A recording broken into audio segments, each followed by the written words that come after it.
Aproximación teórica y perspectiva histórica de la Unión Europea. Este capítulo tiene la siguiente estructura.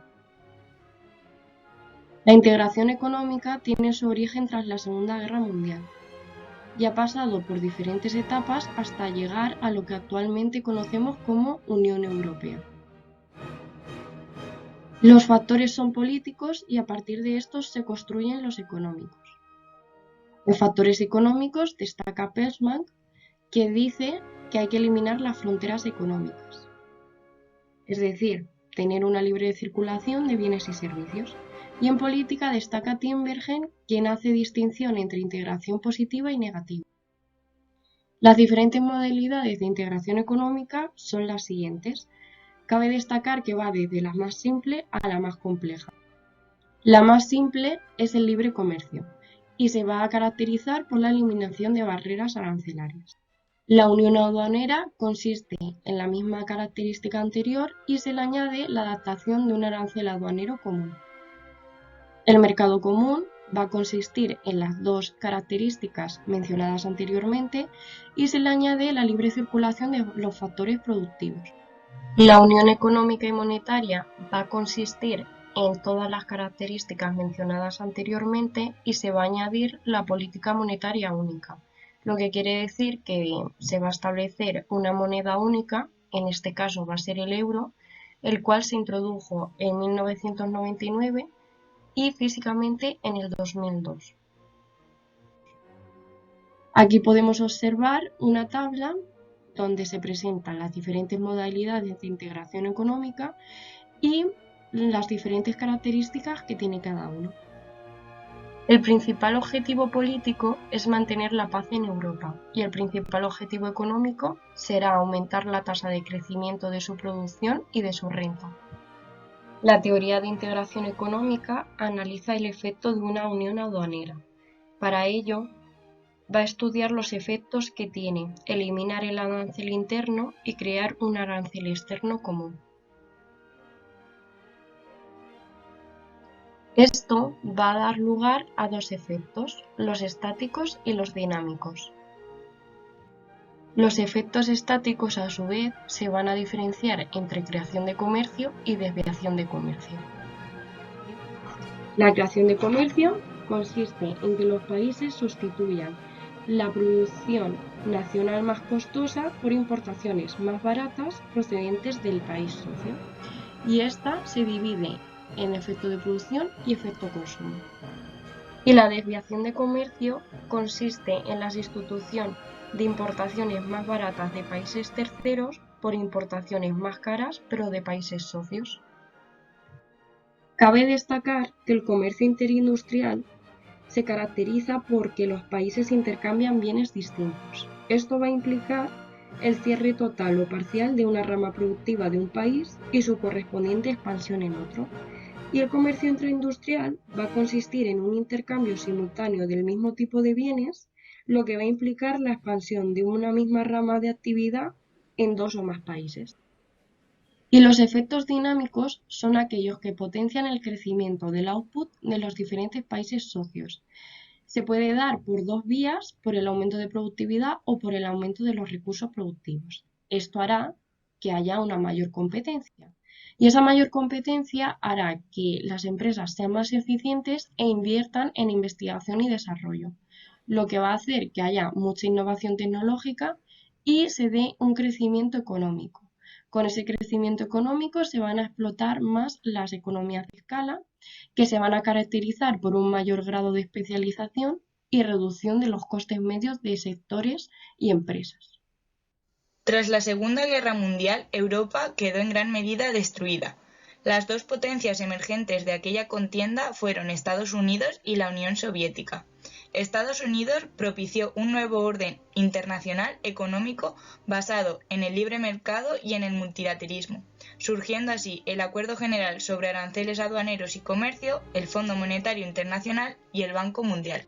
El éxito del Plan Marshall se hallaba en la práctica condicionado a la efectiva cooperación entre los países europeos y la progresiva liberalización comercial y cambiaria entre los mismos. Con este fin se crearon en 1948 la Organización Europea de Cooperación Económica y la Unión Europea de Pagos. Además, en 1948, con el deterioro de relaciones con la Unión Soviética y la consolidación de Europa, se celebró el Congreso de La Haya, cual resultado fue el Congreso de Europa, en el que se crearon los 5 pilares en los que debería basarse la construcción del proyecto europeo. Estos 5 pilares fueron la democracia liberal, la economía social de mercado, la solidaridad, el Estado de Derecho y la cesión parcial de soberanía. En 1951, en el Tratado de París, se crea la Comunidad Europea del Carbón y del Acero, formada por Francia, Alemania, Italia, Bélgica, Holanda y Luxemburgo. Tras el informe SPAC, que surge en 1956, en 1957 los 6 países que crean la CECA firman el Tratado de Roma, donde se constituye la Comunidad Económica Europea y la Comunidad Europea de Energía Atómica. Tanto la CECA como Euratom representan 2 formas de integración sectorial. En cambio, la CE constituía una forma de integración global. A partir de 1965 podemos hablar de Comunidad Europea. La primera etapa de la evolución de la CE es un periodo de expansión. Su objetivo es formar la Unión Aduanera. Los 6 países que forman la CECA componen el 1 de julio de 1968 la Unión Aduanera. La primera ampliación fue en 1973, con Dinamarca, Irlanda y Reino Unido.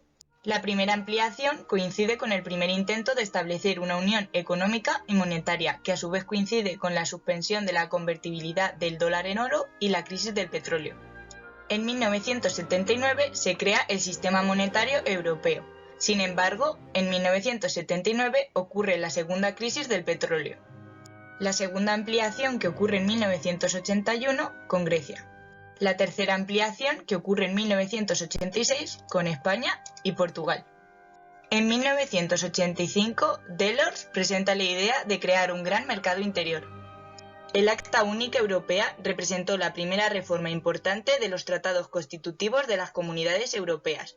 Su principal objetivo fue la realización del mercado único europeo. Para la realización de la Unión Económica y Monetaria, el Plan Delors se llevó a cabo a partir de 3 etapas. Tras el Acta Única Europea, se construye la Unión Europea tal y como la conocemos hoy en día.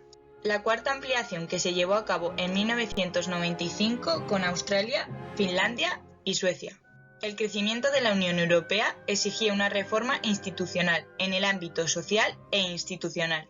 La quinta ampliación, que se dio en 2004 con Chequia, Chipre, Eslovaquia, Eslovenia, Estonia, Hungría, Letonia, Lituania, Malta y Polonia.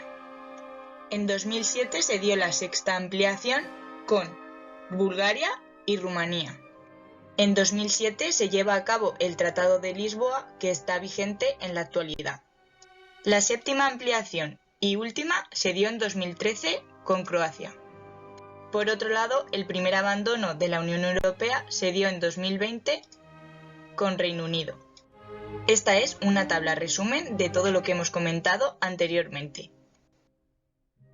La Unión Europea se creó para alcanzar unos objetivos en común. El principal objetivo no es económico y tiene que ver con mantener la paz en Europa. El segundo objetivo va más allá de crear un mercado común y se plantea la construcción de un espacio europeo en un sentido amplio. El tercer objetivo es de carácter económico y social. El cuarto objetivo consiste en tener una moneda en común, en este caso el euro. Y el quinto objetivo es una mezcla de todos los anteriores. Cada vez son más los países que forman la Unión Europea, ya que esto tiene sus beneficios, pero también sigue teniendo sus carencias, como por ejemplo las crisis económicas. Cabe destacar que la crisis del 2007 ha hecho que la Unión Europea haya crecido en los últimos años con una mayor desigualdad, mayor desempleo y aceleración de la desindustrialización. También ha habido consecuencias sociales como el aumento del nacionalismo y la xenofobia. Todo esto va unido a un sentimiento de desconfianza en la Unión Europea y la intención de Reino Unido a salirse de esta. Esto fue uno de los principales problemas de los últimos años.